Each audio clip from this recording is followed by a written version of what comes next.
ಪ್ರತಿಷ್ಠಿತ ಶಾಲಾ ಸಂಸ್ಥೆಯಲ್ಲಿ 4 ಕೋಟಿ ರೂಪಾಯಿ ಬೃಹತ್ ಹಗರಣ, ಸಿಬ್ಬಂದಿ ಕೈವಾಡ ಬಯಲು.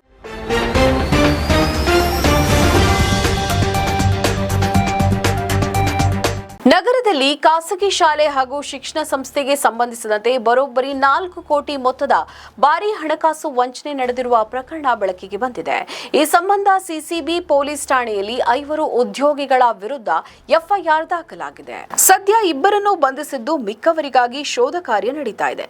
ಎಲೆಕ್ಟ್ರಾನಿಕ್ ಸಿಟಿಯಲ್ಲಿ ಕಾರ್ಯನಿರ್ವಹಿಸುತ್ತಿರುವ ಖಾಸಗಿ ಶಾಲೆ ಹಾಗೂ ಅದಕ್ಕೆ ಸಂಬಂಧಿಸಿದ ಟ್ರಸ್ಟ್ನಲ್ಲಿ ಕೆಲಸ ನಿರ್ವಹಿಸುತ್ತಿದ್ದ ಸಾಗರ್, ಮುರಳಿ, ಮನೋಜ್, ಮೋಹನ್ ಹಾಗೂ ಕಿಶೋರ್ ಎಂಬುವರು ಆರೋಪಿಗಳಾಗಿದ್ದಾರೆ.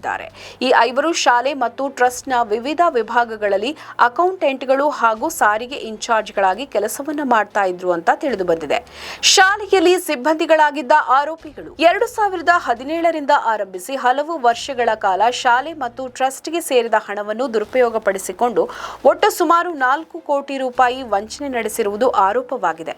ವಿದ್ಯಾರ್ಥಿಗಳು ಪಾವತಿಸಿದ್ದ ಶುಲ್ಕದ ಹಣವನ್ನು ಶಾಲೆಯ ಖಾತೆಗೆ ಜಮಾ ಮಾಡದೆ ತಮ್ಮ ಸ್ವಂತ ಬಳಕೆಗೆ ವರ್ಗಾಯಿಸಿಕೊಂಡಿದ್ದಾರೆ ಎಂದು ದೂರಿನಲ್ಲಿ ಉಲ್ಲೇಖಿಸಲಾಗಿದೆ. ಈ ವಂಚನೆ ಪ್ರಕರಣದ ಬಗ್ಗೆ ಶಾಲೆ ಹಾಗೂ ಶಿಕ್ಷಣ ಸಂಸ್ಥೆಯ ನಿರ್ದೇಶಕರು ಸಿಸಿಬಿ ಪೊಲೀಸರಿಗೆ ಅಧಿಕೃತ ದೂರನ್ನ ಸಲ್ಲಿಸಿದ್ರು.